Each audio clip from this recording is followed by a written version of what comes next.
Hello everyone and welcome back to the Unofficial Zoo. My name is Zach and it's been a couple months since I've posted a video.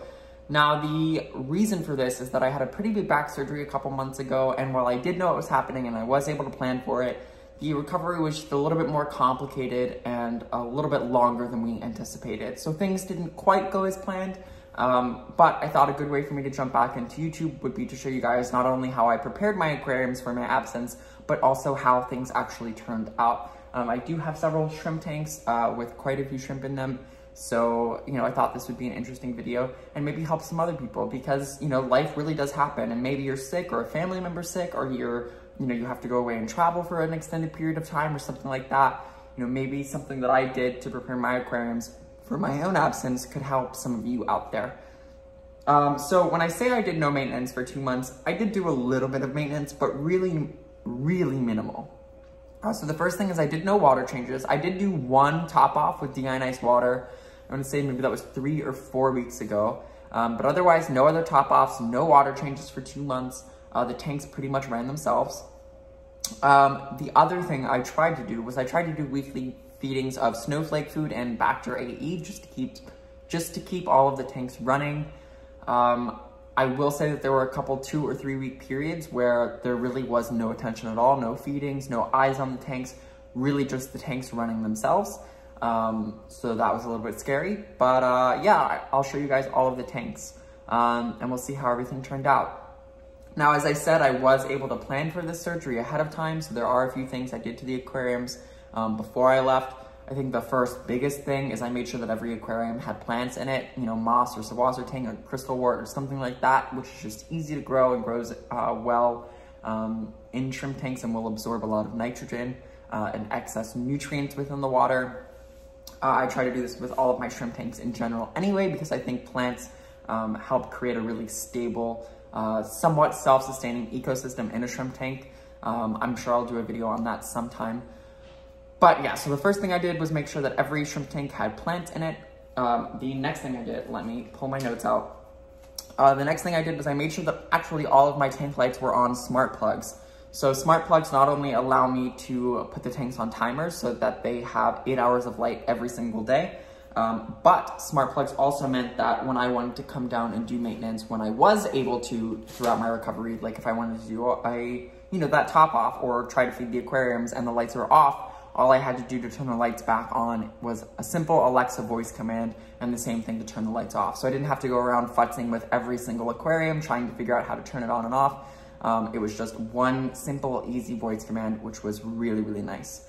Something else I did to prepare for my absence was I made sure that every aquarium, every shrimp tank had Indian almond leaves. I put the Indian almond leaves in the tanks maybe 2 weeks before my surgery date. I've talked about Indian almond leaves before. Not only are they, a great natural decoration that helps the shrimp, just helps the shrimp tank feel a little bit more natural, and they provide great hiding spaces and whatnot.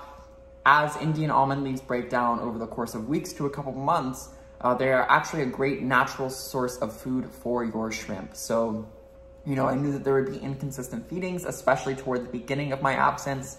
And so if I put in a bunch of Indian almond leaves, the hope was that they would decay, and even if I was not feeding them commercial foods, they would still help feed the aquariums in my absence.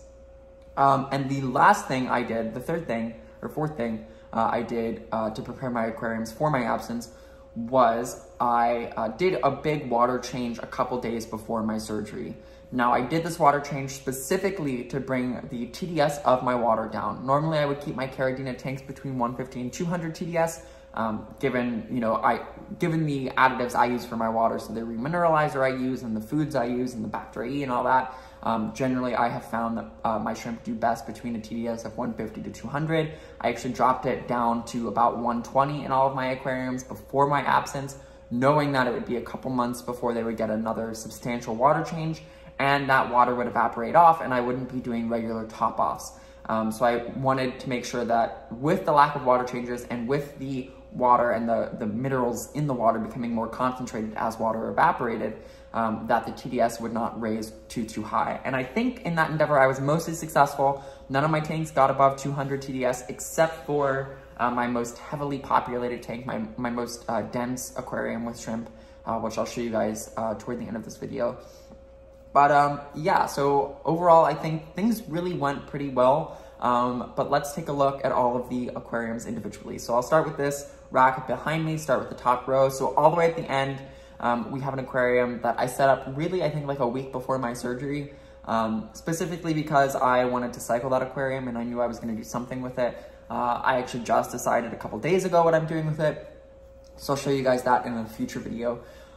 But I figured if I was going to be gone for a few weeks to a couple months anyway, it would be a great time to cycle a new aquarium. So that aquarium was just cycling. I set it up, filled it with water, put in some Bacteria AE, and just kind of set it to run itself. And I think it turned out well. The cycle definitely worked. It's established now. There was a little bit of algae growth, but because it is a shrimp tank and, you know, ultimately I'm going to put shrimp in it, I really don't mind the algae in there. As long as the shrimp are happy, I'm happy. So that went well. The next tank over in the middle of this top row, right behind my head, half of the tank is empty. Half of the tank is my Blue Bolt Extreme. So it is a 40-gallon long, split in half. I split it in half because I only have like 13 or 14 Blue Bolts in that half of the tank. And if I were to give them the entire 40-gallon tank, it would just be too much space for that few shrimp. I generally like to stick to minimum 1 shrimp per gallon for maximum breeding success. Overall, I think the Blue Bolt tank did pretty well. I will say that, so these were the Blue Bolts that I unboxed in my unboxing video a couple months ago. I think that if I was around, hopefully we would have seen breeding by now, but because I was gone, the seasons actually changed here. I live in the San Francisco Bay Area, so we went from fall to winter, and the temperature down here actually dropped a few degrees from maybe around 72 to 67-ish. And that was enough to slow the life cycle of most of my shrimp tanks. So while I think if I was around and I had kept the heat on and everything, the aquariums, well, specifically these Blue Bolts and the other shrimp I imported would have been adults by now. The Blue Bolts are still definitely juveniles, so they're not breeding age yet. But I don't think I saw a single death in that tank while I was gone, so that's really good. And I think that tank did overall really, really well. Kind of rounding out that top row at the very end right here, we have my Black Galaxy Pintos and my red Fancy Tigers. Starting with the Black Galaxy Pintos, so this tank did have a small heater. It had a 50-watt heater in a 40-gallon aquarium, so not much, but enough to raise the temperature a little bit above the Blue Bolt tank, so the shrimp did grow a little bit faster. That said, I don't think any of the Black Galaxy Pintos are quite at breeding age yet, so they didn't breed. I think I also did have 1 death in that tank a few weeks ago. On the Black Galaxy side, which again, considering that they were a fresh import from Taiwan, is to be expected, and 1 death out of that entire import really isn't bad. So I really can't complain, especially because I was gone for 2 months. But I think the Black Galaxy Pintos did fine. I just haven't seen any breeding yet. On the red Fancy Tiger side, one thing that is a little bit different is they did, at least one of them, or a couple of them have matured, because I did see 1 buried female in that tank. Again, there's only like, I think that tank only has 12 shrimp, and has only ever had 12 red Fancy Tigers. So A, great that there's no deaths. B, fantastic to see breeding out of those shrimp, even if it's just 1 buried female for now. As the rest of them reach sexual maturity, hopefully I will see even more breeding, and hopefully I will be able to keep these babies alive. I'm sure I will do a video in a couple weeks once the babies are visible on camera to show you guys what actually turned out from them. I'm really excited because these are the first Fancy Tigers I've ever bred. So that'll be really exciting. And overall, I'm really, really happy with how the tanks on the top did. Again, only 1 death, which I think was more due to the import than due to my absence. Maybe a little bit of algae growth here and there, surely in the Blue Bolt tank on the side that's completely empty. But otherwise, I think that that set of tanks did really, really well. So really pumped for that. Let's talk about the 75 gallons behind me right now on the bottom shelf. So this one is my turtle tank. They did have regular feedings. I did have my husband come down and feed my turtles a little bit more regularly than the shrimp, mostly because the turtle tank is a lot more stable, it has a lot more filtration, and they're a lot less sensitive to swings in nitrates than the shrimp are. So the turtles were fed regularly. I just felt like it was so easy to overfeed the shrimp that I would rather not have anyone feed the shrimp than have them be overfed. Actually, quickly, I think that one tip a lot of people get when they first start with shrimp is to kind of take a step back and not do too much with your new shrimp tank. And I think that my experience here with my absence definitely echoes that advice. Just in that when you only have, you know, maybe 1 shrimp per gallon or less, even up to 2 shrimp per gallon, really, the amount of food the shrimp eat is so small, and the shrimp's bioload in its entirety is so small, especially if the shrimp are juveniles, that it is so easy to overfeed or pollute the tank with additives like Factor AE, like commercial foods. And so honestly, one of the best things you can do to A, not crash the tank, not crash the cycle, and B, not have an algae explosion when you're first starting out with shrimp and when you don't have very high density of shrimp in an aquarium, is to just kind of give it some space. Maybe feed a little bit of food every week, feed a little bit of Factor AE every week, but really keep it light, keep it minimal, especially at the beginning. If you have an established cycled aquarium with just a few shrimp in it, take it slow, let it kind of do its thing, let the shrimp start breeding before you really start power feeding it. Just because, again, when there are so few shrimp, the tanks are quite delicate. Anyway, let's move on to the 75-gallon pure red line tank behind me. Now this aquarium, it did fine. It definitely would have done better if I was around, and the reason I say that is, while I don't think that there were any deaths of adults in there, I started this tank maybe 3 months ago, so out of, I think, 80 adult shrimp, no deaths.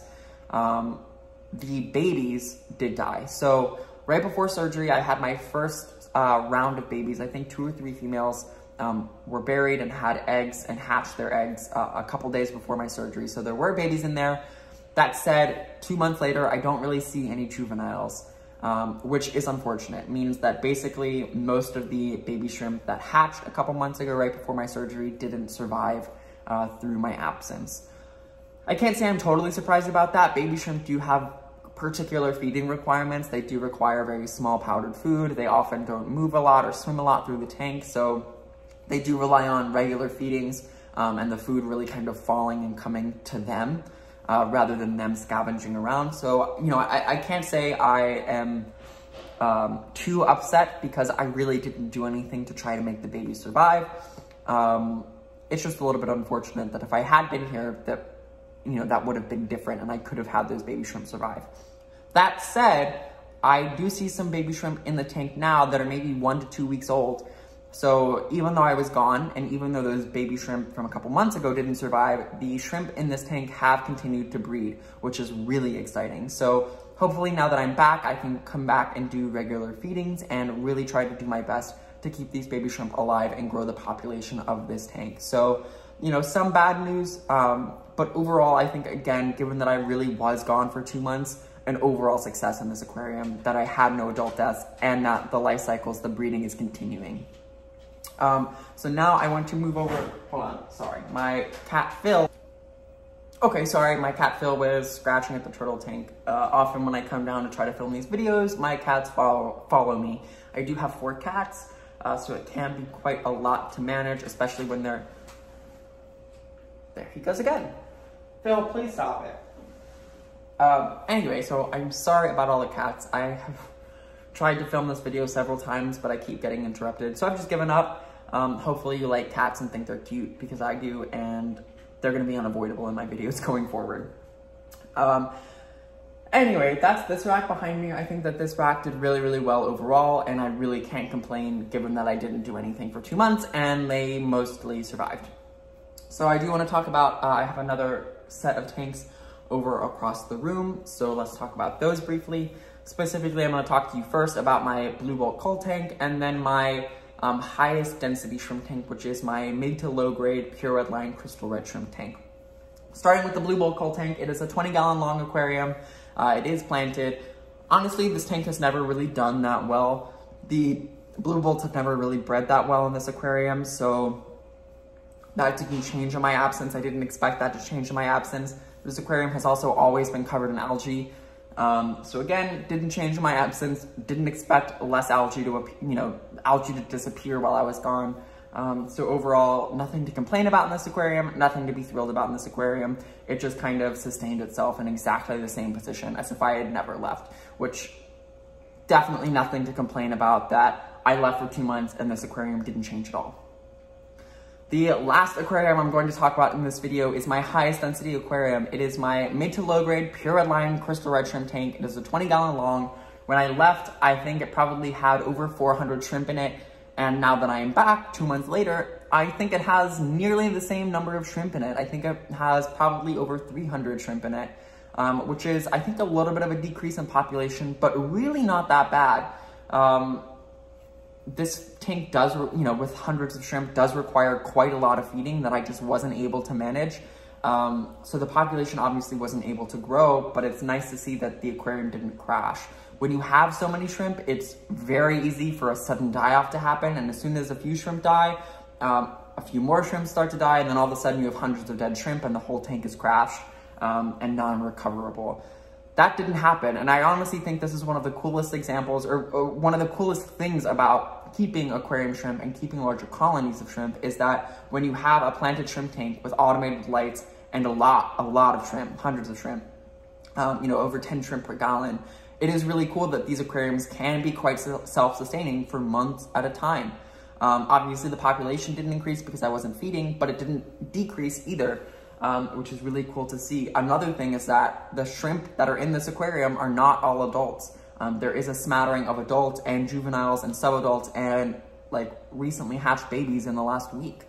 So it's cool that, unlike my larger pure red line tank where the babies failed to thrive, it's clear that in this 20-gallon long mid to low grade pure red line tank, the life cycle has continued and shrimp at every stage of life have been able to survive.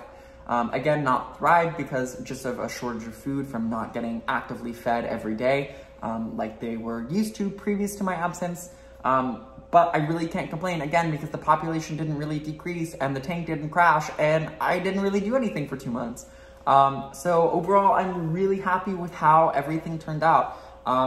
If you can see behind me, none of these tanks are as empty as they were in the clips I showed you of each individual tank. That's because the last couple days I have done some maintenance, I've done top-offs, I've done a couple other things. I'm sure I'll put a video together kind of going through everything that I did to rehab my aquariums and get them back into a state that I normally like to keep them in. But yeah, hopefully this helps you guys. Just, life happens. If you guys have to take an absence from your aquariums for a bit, life happens and you just got to do your best no matter what happens. So hopefully this helps you if you have an absence and you need to set your shrimp up for a few weeks or even a couple months to run themselves. Additionally, I think that this is just a kind of a cool literal experiment, just in how to create a sustainable shrimp tank and what elements really do matter when it comes to having a tank that is going to sustain itself over the long term. So if you guys have other tips that you've used when you've gone away for extended periods of time and left your aquariums, I would love to hear about it in the comments. But thank you guys so much for watching this video. I hope to have more very, very soon. And drop this a like if you thought that this was helpful or you enjoyed the video. And I'll see you guys later. Bye, guys.